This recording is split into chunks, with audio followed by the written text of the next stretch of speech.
Okay, I'm interviewing my roommate Jasmine Owens on her uncle that has Down syndrome. So, Jasmine, when did you first realize your uncle was different, or when he was, I guess, not like us or reacted different? Well, growing up, it was always me, my uncle, the one that has Down syndrome, my brother, and my other uncle. So it was like us four.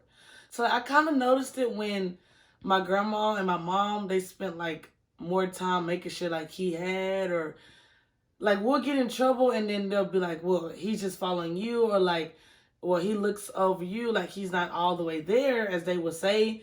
And so at first I'm just like, well, like what do you mean? You know, like what's wrong? And it kind of like ticked. I feel like it like triggered me, and it was just like that's when I found out like the reason why they baby him so much. Cause like little things like he'll say, "Can I have water?" But if we'll say like, well, he'll say like, "Give me water," right? And we'll have to say like, "Can I have water?" Or they'll say, "Go get it yourself." But with him, it was always like they catered to him, like whatever he wanted, they got him, or like whatever he needed, they got him. Which at first I didn't understand, but like as I progressed, I kind of like caught on. Right. What are things he does that make him different from other kids that have Down syndrome?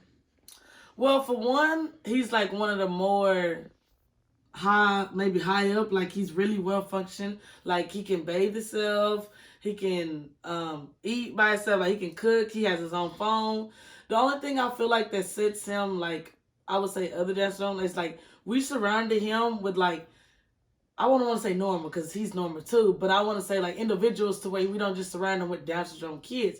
And that's what parents I feel like mess up because they hinder them by just saying, oh, the world's a cruel world. Like we don't want to put them together. So like we surrounded him with regular people. Like he's an individual. He deserves to be around the whole world. And that really like helped him develop the way he is. What are your favorite qualities he has? Well, he loves to dance, which we all know. And like it's just like that's him. Like he doesn't care. Like he's like, this is what I'm gonna do, like I'm gonna dance and like he's kinda chunky. So like and he doesn't care. Like he'll take off his shirt anywhere and he's not afraid to be Isaiah. Like that's what I love about him. Like you can say Isaiah sit down, like you doing something, he's like, and like this me, like he loves himself. Right.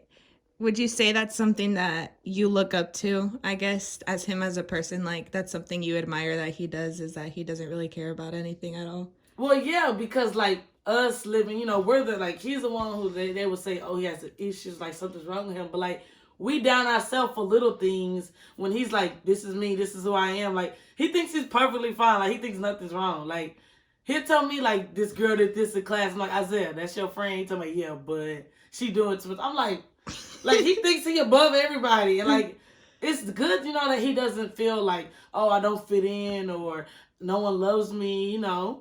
And he is so loving. Like he tells mama 20 times a day that he love her and all of us. I'm like, love you too, love you too. He just keeps the party moving. Right. What is it like having an uncle that's younger than you? Because he is younger than you, right? Well, first off, he be thinking he older than me. Like we play like this joke, and my mom be like, "That is your uncle." Like you gotta listen to him. But like I don't know. I don't see him as my uncle. I see him as my brother because, like I said, like my uncles and me, we were all grown up together. So like it was all of us and him. So I mean, I don't tell people he's my uncle because I don't feel like explaining the story. So I just say he's my brother. What is advice you would give other people that have relatives or siblings that suffer Down syndrome? Like any motivational things or inspiration? Or... I would say for one, like let them be their self. Like don't surround them with just Down syndrome kids, or don't say, oh, he is hindering, like he has a disability. That's why I feel like parents mess up, or in general siblings. Like Isaiah goes out with us, we go out, he go out. Like he's grown, like he's 18, he's an adult. Treat him like one. I feel like once you put that label on him, that's when he knows, oh, something's wrong with me. Right. That's great.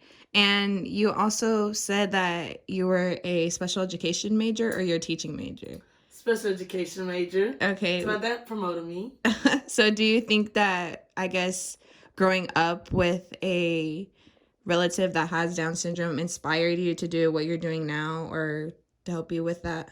No, that has like a huge like significance on why I want to be a special education teacher. Like seeing him progress through the years, how he couldn't write his name, how he couldn't tie his shoes, how he couldn't like basically struggle with like hygiene, like regular stuff that we'll say is basic, but it's not. Like he struggled with it so much, and now that I look at him, like he be on his phone making TikToks. I'm like, boy, how you know how to do that? Show me. And it's just like I want to see a student progress like that. Like I don't want to be that teacher where he has disability, like that's it. Like no, he's a regular individual, and I just want to promote. I don't know. I want to be the advocate for them. That's my main agenda. Right. Well, thank you so much, Jasmine, for your time. No problem. Thank you.